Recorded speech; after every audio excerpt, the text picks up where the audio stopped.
Oi, pessoal, mais um episódio do Beijando a Surtada. Agora, nem tão surtada assim, né?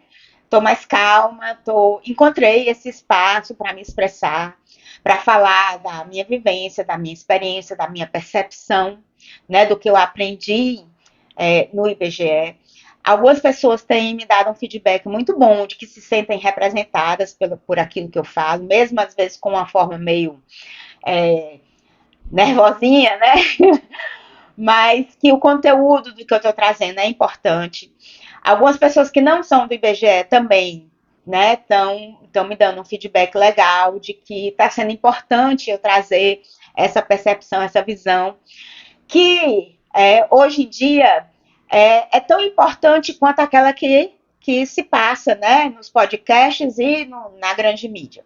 Eu vi análises, né, na grande mídia muito interessantes de pessoas que trabalham com os dados do IBGE. Então, sobre essa perspectiva, eles trouxeram uma análise bem interessante, né? O Alexandre Schwarzman, o Marco Antônio Villa, enfim. Mas esse olhar de quem produz o dado, né, é muito importante. E foi isso que me fez, né, ver o IBGE de uma forma diferente. Porque eu só também analisava os dados que apareciam no jornal, que via nos livros, né, nas tabelas e tal.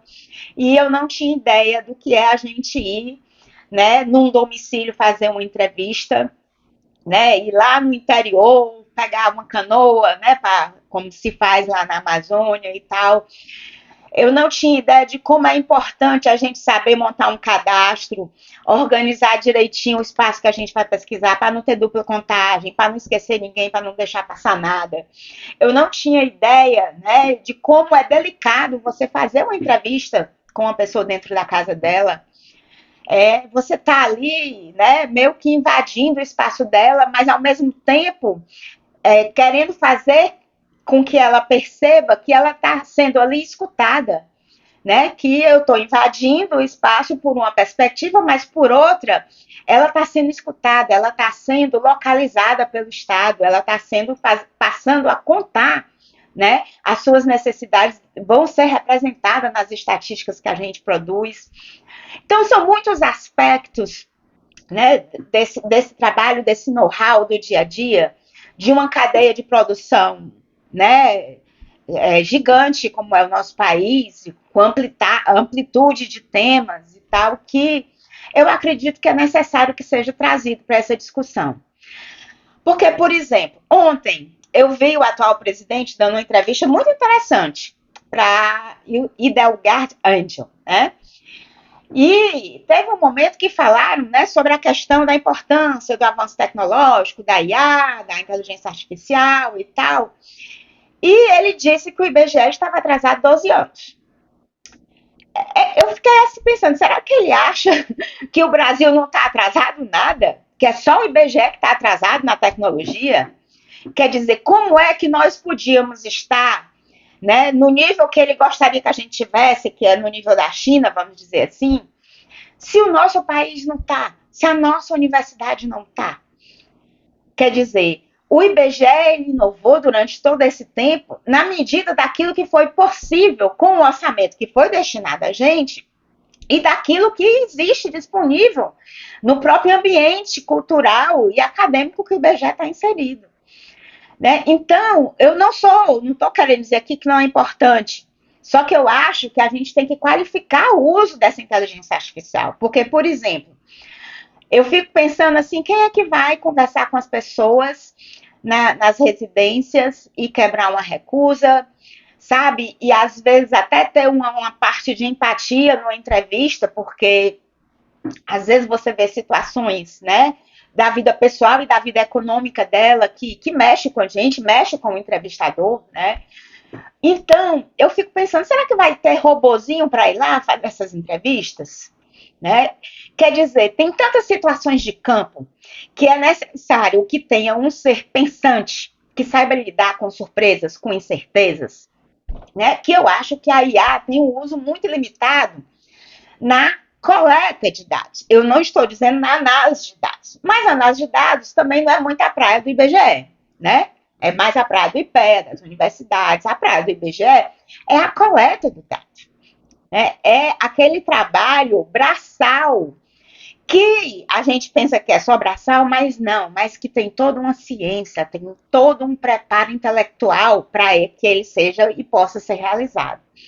E não é uma coleta de dados só, né, de pesquisas que a gente entrevista pessoas, tem a parte, né, das geociências. Gente, o IBGE tem uma história de 88 anos que explorou todo o território brasileiro, que fez todo o mapeamento de cada pedaço, né, desse país. E mais uma coisa, por que é importante chamar os servidores do IBGE para falar, para serem ouvidos? Porque, por exemplo, uma das coisas que se diz, né, sobre essa questão do financiamento do IBGE é que 91% do orçamento do IBGE vai para pagamento, né, para folha salarial. Mas não é folha salarial só dos ativos que trabalham hoje, né? Dos 4 mil ativos concursados e mais, se bem que os temporários nem entram na folha salarial. A nossa folha salarial tem toda a história do IBGE nas costas, né? Tem todos esses aposentados para trás que montaram a infraestrutura para que esse país possa se desenvolver. Mesmo que ele não tenha se desenvolvido como a gente gostaria, foram eles que montaram.